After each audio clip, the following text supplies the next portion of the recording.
आज आपण 29 महानगरपालिकेच्या महापौर पदाच्या आरक्षणाची सोडत इथे काढलेली आहे।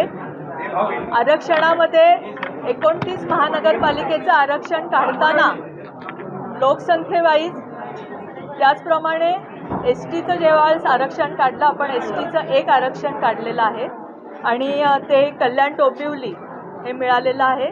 त्याच्यात नियम असा होता की ज्या महानगरपालिकेमध्ये 3 सीट आहेत तिथेच आपण एसटीचं आरक्षण काढू शकतो। त्याप्रमाणे आपल्याला आपण 4 शहरांमधनं ती चिठ्ठ्या टाकल्या आणि एक आरक्षण एसटीचं काढलेलं आहे।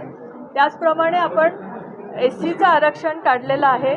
त्याच्यामध्ये 3 महानगरपालिकेमध्ये एससीचं आरक्षण होतं आणि 3 महानगरपालिकेतल्या 2 महानगरपालिकेमध्ये महिलांची चिठ्ठी काढलेली आहे। नामप्रचं आरक्षण आपल्याला 8 काढायचे होते।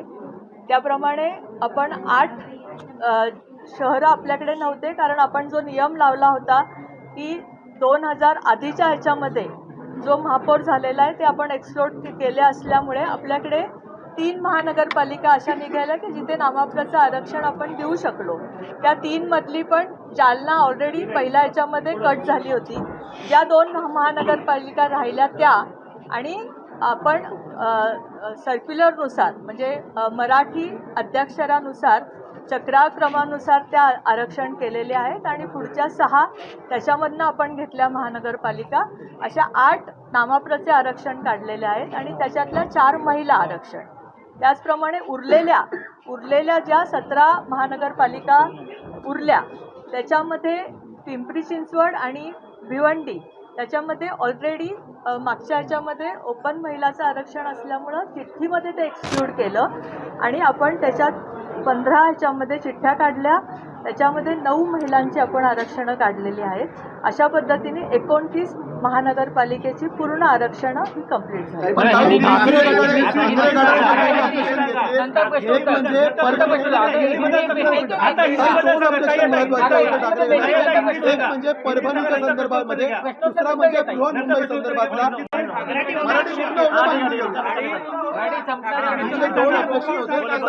सर्वप्रथम तर मी हे सांगेल की ठाकरे गटाचे आक्षेप हे कुठल्याही नियमाला धरून नव्हते।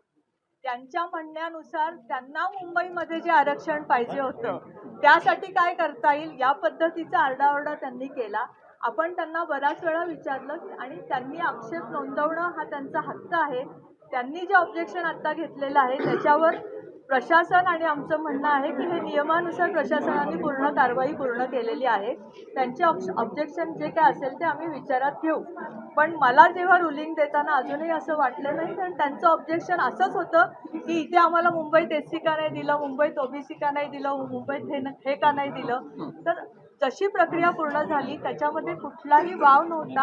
आपण या प्रक्रियेचं लाईव्ह चित्रण सगळ्यांना दाखवलेलं आहे आणि त्यामुळे तुम्हालाही कळेल की त्या ऑब्जेक्शन मध्ये काही असाच ऑब्जेक्शन काँग्रेसने परभणीच्या ठिकाणी घेतलं होतं। मनमानी केली असं त्यांचं म्हणणं। तुम्हीच ठरवाल की आम्ही मनमानी केली आहे का नाही, कारण तुम्हाला पूर्ण लाईव्हचं चित्र। परभणीच्या संदर्भात देखील काँग्रेसने ऑब्जेक्शन घेतलं होतं की महिला ओपन का करण्यात आला या ठिकाणी, याआधी महिलांसाठी आरक्षित होता, त्यावर काय त्यांचा थोडा गैरसमज झाला होता। 2.5 वर्षाची जी आरक्षणं होती त्याच्यामध्ये पहिल्यांदा त्यांच्या इथे महिलांचं आरक्षण पडलं होतं, पण नंतरच्या ह्याच्यामध्ये एससीचं महिलांचं पडलं होतं म्हणून त्यांचा गैरसमज आपण दूर केला।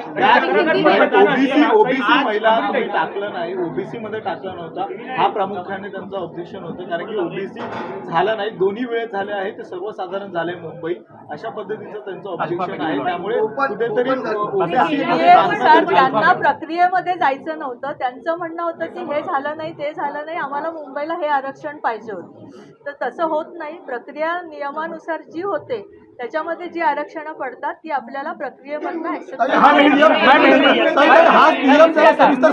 सुरुवातीला आज सांगितलं होता की चक्राकार पद्धत कशा प्रकारे होती, त्याच्यामध्ये अल्फाबेटची कशा प्रकारे मांडणी केली आणि कशा प्रकारे महापालिकांची निवड करण्यात आली।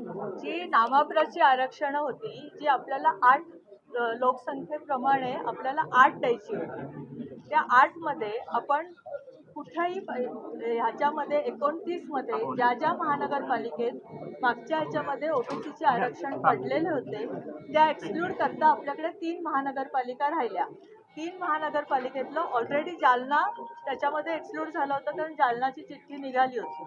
त्यामुळे राहिल्या 2 आणि उरलेल्या 6 आपण अल्फाबेट प्रमाणे चक्राक्रमानुसार घेतल्या आणि त्याचे चिठ्ठ्या आपण 8 टाकल्या ओबीसी.